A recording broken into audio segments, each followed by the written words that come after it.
You know, they're excited to go to school, and I'm excited for them, and I carry that excitement like till the minute they walk in the door. And then I get home and I fall apart because this is just another year that's gonna go so fast. It's like you drop them off the first day of school, one kid, and then you pick them up a completely different kid at the end of the year. Every year, and you just have to like mentally be prepared for that, you know, as a parent.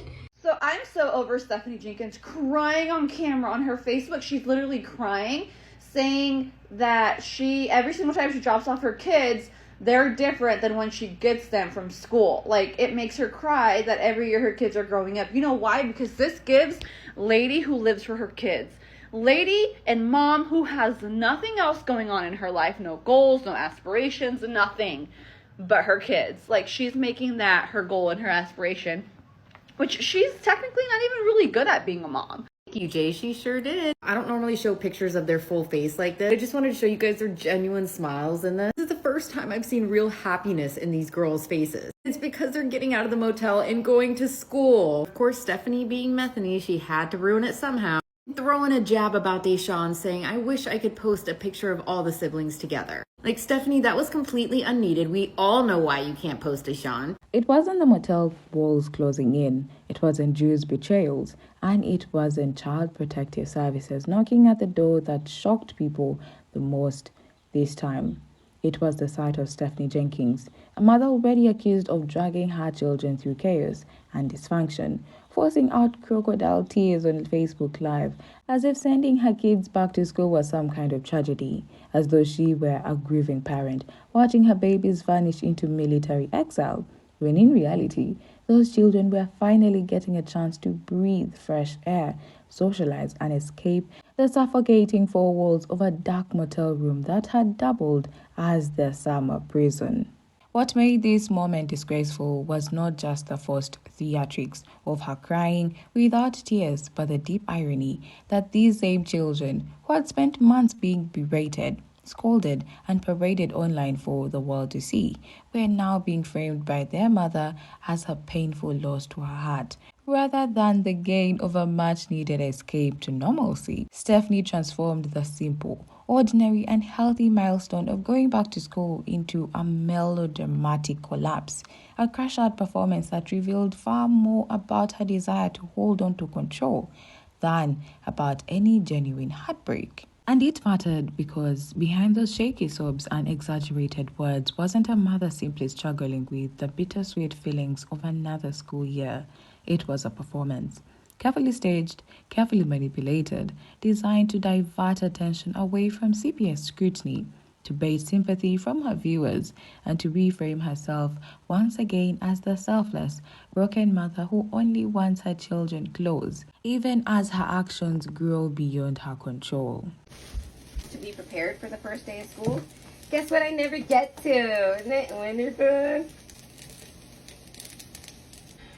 The performance may have fooled some for a few minutes, but for many, it was another entry into the growing evidence file that Stephanie Jenkins had mastered the art of self-pity as performance while leaving the actual needs of her children unresolved. The defendant in today's case is Stephanie Jenkins, better known across TikTok and Facebook as Resilient Jenkins, a woman whose life has unfolded in motel rooms, live streams, and custody disputes for an audience of thousands who watch in disbelief as she continually blurs the line between private family struggles and public performance.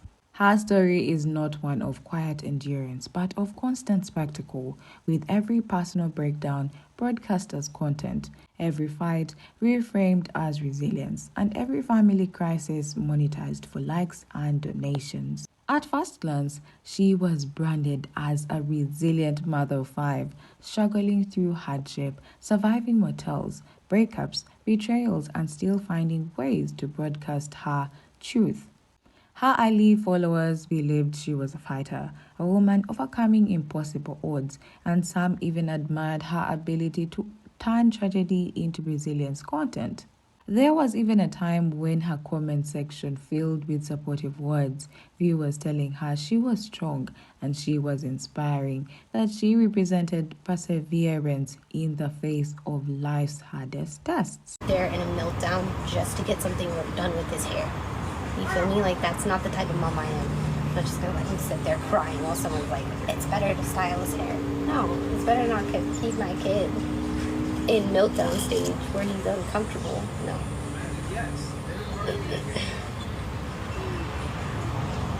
There's nothing wrong with his hair. His hair is kept clean. He showers more than the older kids. He likes to shower twice a day. But as months went by, patterns emerged, and what once looked like resilience began to look like performance. Tears came easily on camera, but rarely matched the reality of screen. The devotion to her children was claimed loudly in posts, but undermined by actions caught on livestream. Sympathy was harvested in one video, only to be squandered in the next with erratic behavior and bitter fights. The public soon realized they weren't witnessing a story of survival. They were witnessing an endless cycle of chaos, broadcast live. The charges before us are steep and damning. Manipulation, crying without tears, manufacturing sympathy posts and pretending to miss her children while in reality worrying about CPS investigations and losing her parentified props. Sympathy scams, performing pain not for healing, but for clicks, shares, donations, and the algorithm's favor. Exposing children, featuring them in live streams, allowing their stress and suffering to become backdrops in her narratives, forcing them into adult roles and broadcasting their struggles. Court violations and recklessness, hinting at Dishon's presence online despite restrictions, showing she values control and optics over legality. Delusion and deflection, reframing the normal, healthy act of kids returning to school as a personal catastrophe when the true catastrophe is the unstable environment she built.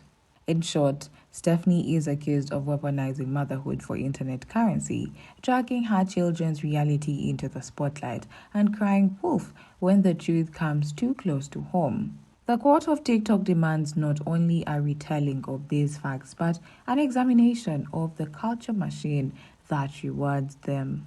Exhibit A. Stephanie logged onto Facebook, sat before her camera, and told the world that she was devastated about her children being back in school. She described it as if the home had been emptied of life, as though silence was a wound, and she claimed her heart was shattering as she imagined the school year flashing by. She compared it to dropping them off one day and picking them up a year later, utterly changed. Here. You know, they're excited to go to school, and I'm excited for them, and I carry that excitement like till the minute they walk in the door. And then I get home and I fall apart because this is just another year that's gonna go so fast.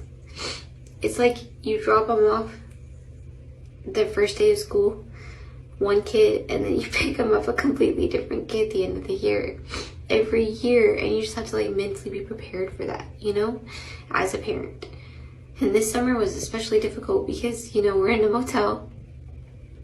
At this point, we were all like, I can't wait to get back to school routine and just have some routine to our day.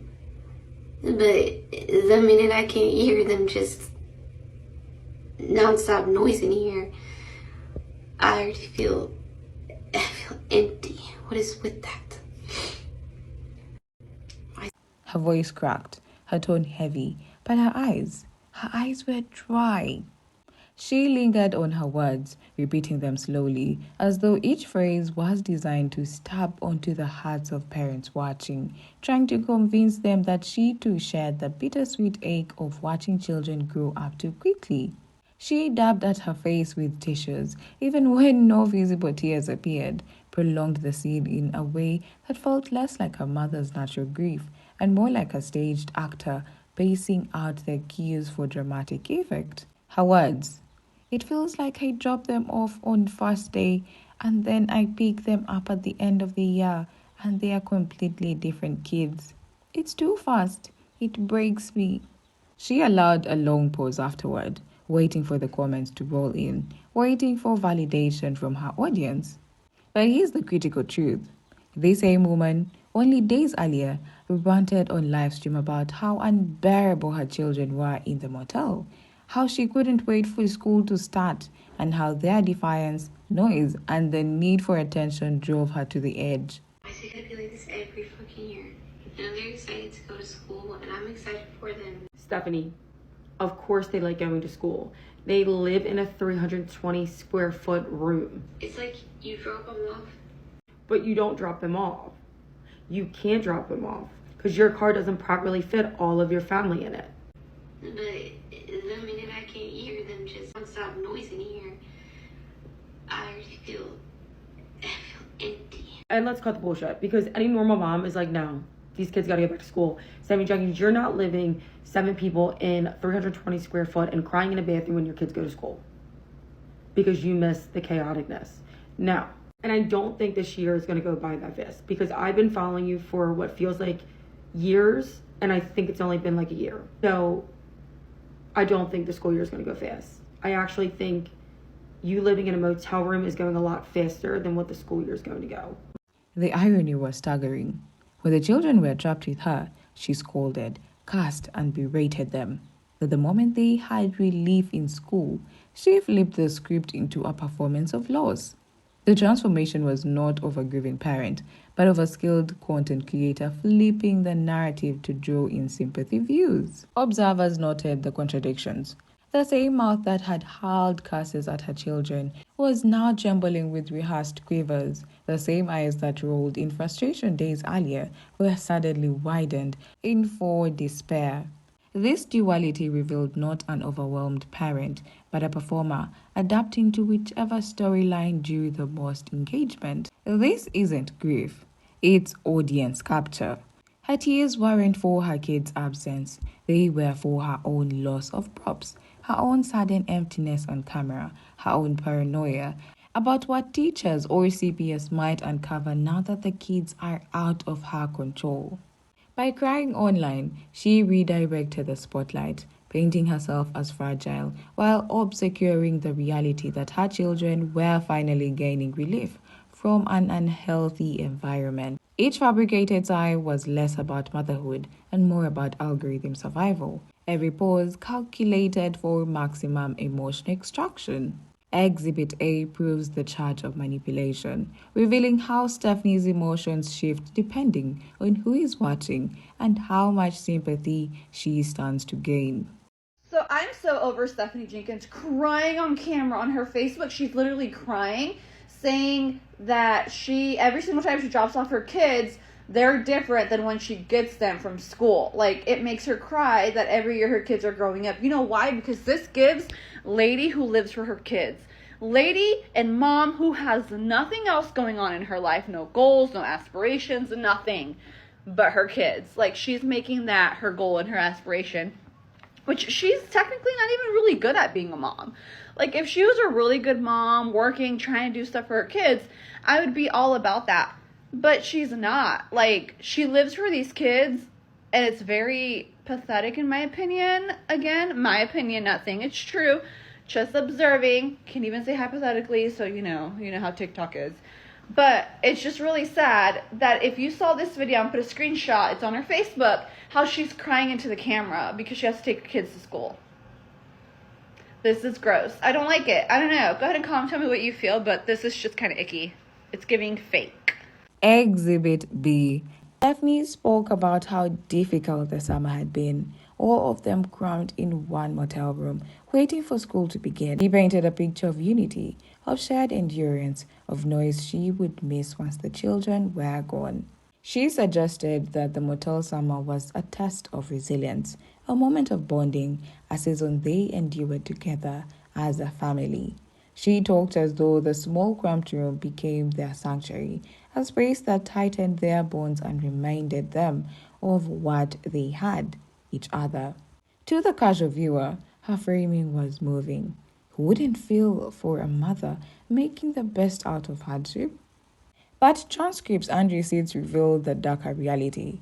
Summer was not filled with family bonding. It was filled with shouting, cussing, endless scolding, and public meltdowns streamed for strangers. Stephanie wasn't a nurturing mother holding her family together. She was a warden, keeping them confined, stripping them of normal childhood experiences, and then crying when they escaped, even briefly, into a school building. I feel for her with this post. You can tell she's like, trying to force out the tears, or maybe she's being genuine. I don't know. But I just find it ironic because in a previous post she said that she couldn't wait for them to go back to school so she could have some alone time. And she's constantly, yelling at them and bitching at them over live. So it's just interesting that she sits there crying on Facebook stating that she feels empty when they're gone. How about you treat them better when they're around? I just don't understand that logic. She didn't even shed a singular tear, so I don't know, maybe she's just posting it for people to feel bad for her. Like usual, we know Stephanie, we know how she does it. I also wonder if she's paranoid or nervous that the kids are going to talk to teachers or other kids about their experience over the summer and how terrible their parents treat them. Who knows? Those live streams told the real story. A mother more concerned with controlling her narrative than nurturing her children. Instead of days spent outdoors, memories of play were the kind of carefree laughter most children carry into adulthood. Her kids were subjected to her online breakdowns, her constant grievances, and her self-absorption. Former supporters noted how often the kids were shushed on camera, how quickly their voices became background noise she treated as interruptions, and how easily she spun their presence into content. Her claim that she would miss the noise was less a tribute to their energy and more a false lament to gain sympathy. The truth was that the noise in the motel had been treated as a nuisance. Now, in their absence, she rebranded it as a sign of love. The children, far from dreading the first day of school, were described as very excited. Excited for routine, excited for socialization, excited simply to be somewhere that wasn't a motel room clocked in dysfunction. Their smiles walking into classrooms stood in sharp contrast to her online sobbing, proof that the tragedy wasn't theirs, it was hers. Teachers and peers represented safety nets, small pockets of normalcy these kids had been denied all summer long. So there are a lot of theories that are going on right now about why the resilient Jenkins, Stephanie Jenkins Thompson, is not really posting anything besides her drafts. She did post a picture of her kids and even Deshaun, half of him, even though she wasn't supposed to, but she did. But I'm not here to discuss that. I do want to talk about the fact that I think Drew is no longer there, or he walked out, or maybe he's with his next baby mama, Sierra. But yeah, that is my theory. I think he's no longer there, so she's not really able to post videos like she used to, because she's trying to cover the fact that they're having actual real trouble, not staged for TikTok views, trouble in paradise. I really think they're going through it. And all these side chick accounts that are coming up are starting to get to her.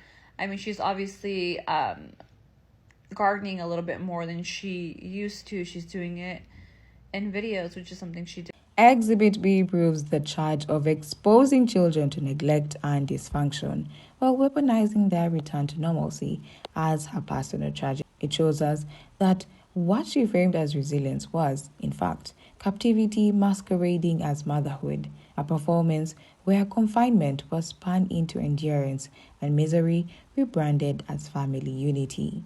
Exhibit C. In a move that raised eyebrows even further, Stephanie posted a back-to-school picture of her children, but she allowed a glimpse of Deshaun's half-body to remain in the shot. She knew the restrictions, she knew the risk, yet she let the image stand as though daring anyone to call her out. Viewers immediately noticed, some commenting that it looked deliberate, a quiet rebellion against a court order that had been put in place for the protection of the very child she displayed. This wasn't a careless mistake. It was intentional, a subtle display of defiance, a way to tell her viewers, I still have control, even in the face of legal restrictions about posting him online. So, of course, Stephanie from the Resilient Jenkins is going to break the rules and post Sean even though she's not supposed to. In her latest video, basically what she's doing is posting her kids who are going back to school. So glad for that because Stephanie Jenkins is not going to homeschool. That was a concern. However, she posted a picture of Deshaun without doing it. How? You can see in this screenshot right here how you can see what he's wearing because you see his leg and it's disgusting.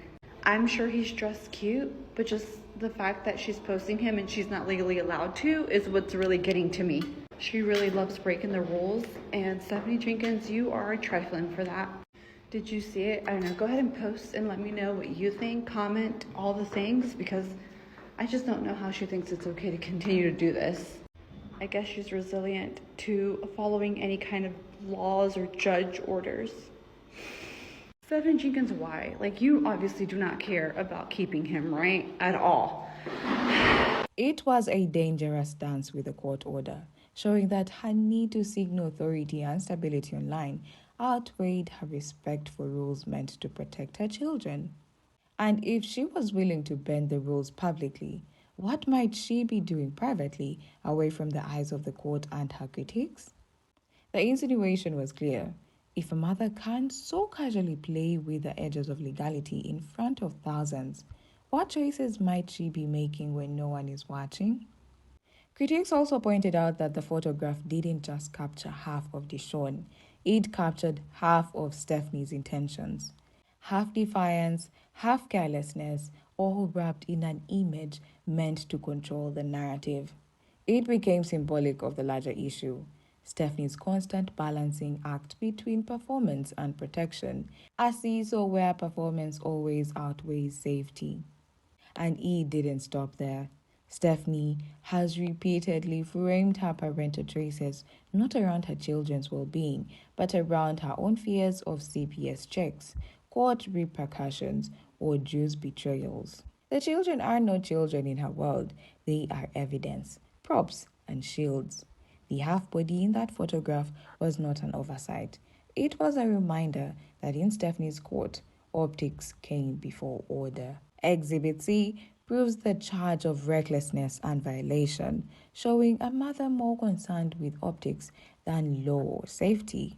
It highlights a pattern of calculated defiance, where every risk is taken not for her children's good, but for her own image management, and where even a single cropped image becomes a stage for rebellion rather than an act of care.